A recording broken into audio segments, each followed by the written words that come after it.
Therapy with Sun 752. This your daily go getism number 675 for August 8th, 2016.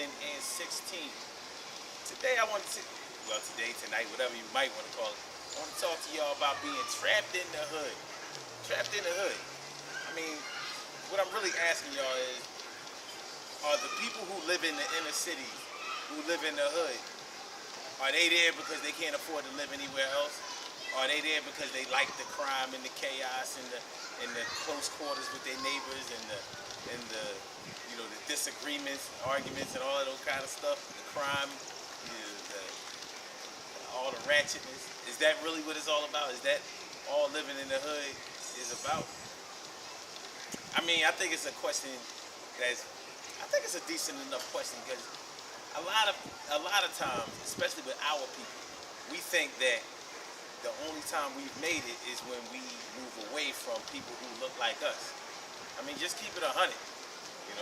As long as we live in the same area where we grew up in, if we live in the inner cities, if we live around the way, because that's what we used to call it. I never heard the term in the hood until I started hearing West Coast rappers. Matter of fact, NWA was the first time I ever heard anybody use that term. So as far as I'm concerned, the West Coast brought that out, and everybody else hooked onto it, and I can dig it. But nonetheless, if you live around the way, you know what I'm saying? If you work a good job, have a middle class income, let's say you make like $50,000, $60,000 a year, does that mean that you got to move out in the burbs?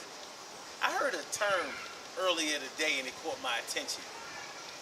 And the term was, I was listening to these two dudes talking, and one of the guys said, I want to make sure that I'm not house poor. And I said, house poor. In other words, what that means is, how you go and you buy a new crib, but all of your money is going into the crib.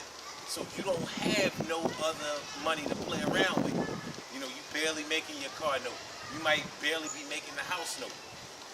Don't have enough money to still take vacations, send your kids to private school if that's what you want to do, or be able to enjoy life, take your wife out or whoever you're dealing with, be able to take them out to dinner, have a good time, have some dough in your pocket, have some money in the bank.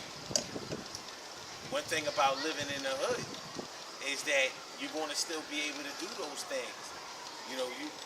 Especially if your house is paid off. One of the things that I notice about living around the way is that you normally don't have too many problems with people who have bought their house. I'm not saying that people who rent are a problem all the time, because they're not a problem all the time.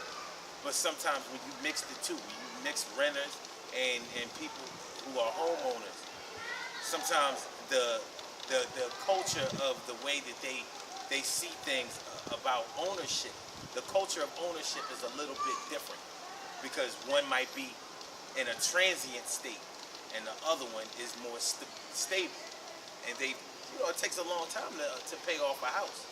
One of the things about living in the hood that need to be understood, because a lot of times it's misunderstood, it's not always cheap to live in the hood, especially if you live in one of the hoods in like, let's say, New York or New Jersey. It's not cheap. This is not back in the day where you had ghettos and you could go pick up a property for dirt cheap and rock out. Pick up 2 or 3 properties, rent them out, and get rich like that. And I ought to know, because that's what I used to do. So nowadays, with all of the gentrification that's going on, people that previously moved out in the burbs are coming back to the city, and they're making the city a place where it's more inviting for them to come back to. But my point is, if the hood is so bad, if there's so much crime, if there's so much hate, if there's so much congestion, if the living conditions are so bad in the hood, why are they raising the property taxes and the cost of living in the hood to push the people who live there out and get the new desirable people in? Now think about that for a second, because the taxes are going to go up. The living conditions, the cost of living and all of that is going to go as people who are more affluent move in. And another misconception about the hood is that, the people who live in the hood are all low income. That's not true. There are a lot of black people and Latinos who make really good money, but they don't want to be house poor. And plus, they just might not want to live out in the burbs. There's some people who like living in the city. There's some people who just don't like it out there. I can't blame them, because I don't like it out there. I'm not going front. I like living in the city. I don't like everything I see. I might not like the drugs being sold. I might not like having to deal with the drug addicts. I might not like dealing with, crazy, nosy neighbors and all of the loud talking, arguing, and all that kind of stuff.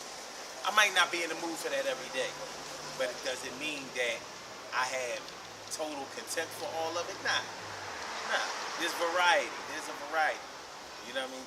You have your hoods with your hood niggas, and then you have your hood with your hood people. There is a difference. But one thing that we should understand is that where you live is not good and bad just because of location. Where you live is good and bad because of the people who live there. So if the people are good, then the neighborhood is good. And if the people are bad, whatever bad means, then that means that your neighborhood is going to be bad.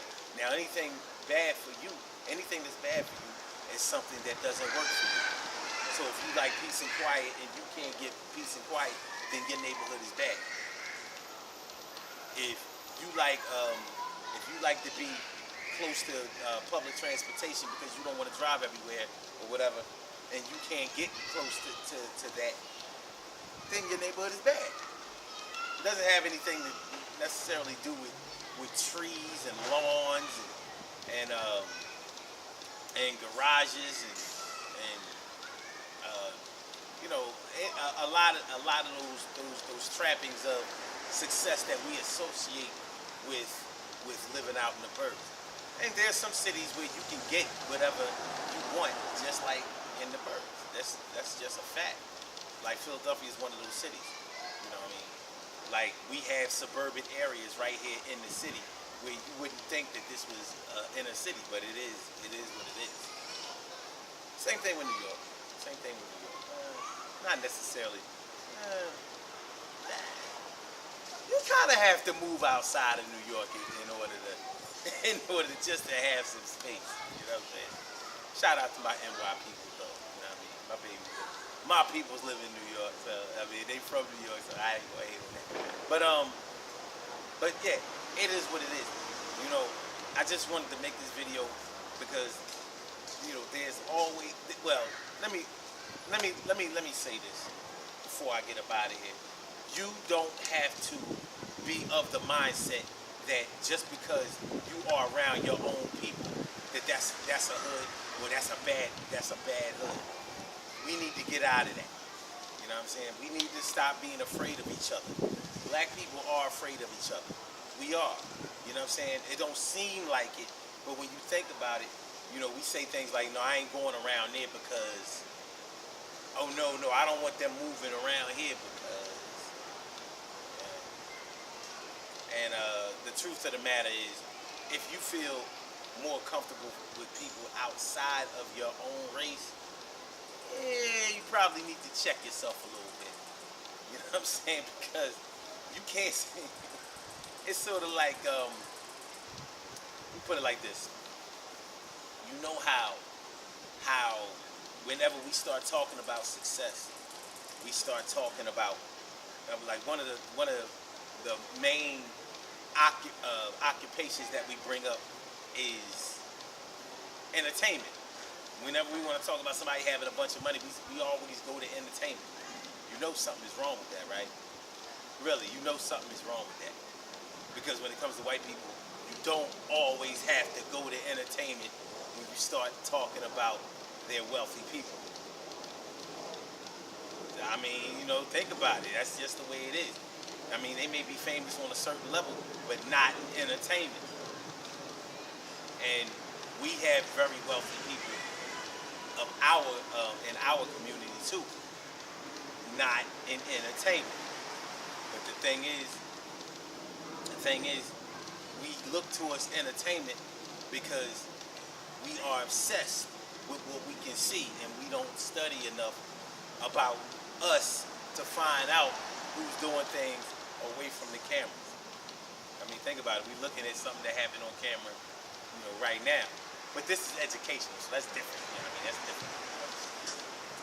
Anyway, good thing. Oh, look, the point I was trying to make was this. There are plenty of affluent black people that don't mind being around other black people. They just probably make sure that they are around other affluent black people. Sometimes they're a little bougie, actually. A lot of times they be a little bougie, but you know what I'm saying, man. You get a little bougie. That's your right. You know what I'm saying? You can't take away from somebody's feelings that they want to be around other people who have what they have, so they don't have to worry about somebody going in their back door, going in their garage, or in their basement, or whatever. You know what I mean? Taking all of this shit. Ain't nothing wrong with that. I can't hate it. I ain't gonna hate it. Not me. You know what I mean? Anyway, good things happen to those who wait. Great things happen to those who grind. And anything can happen to those who go for theirs. So go hard, go for yours. And remember, any hood is good as long as it's a place where you're comfortable. You know what I'm saying? For me, I'd rather have and not need than need and not have. You know what I'm saying? And although I don't like everything about living down here, I know some really good people that live around here. And even when I don't live around here no more, I'm still going to associate with those people because they're good people. And that's that. Y'all have a good night. It's starting to get dark out this joint. But that's that, y'all. I'll back. Peace.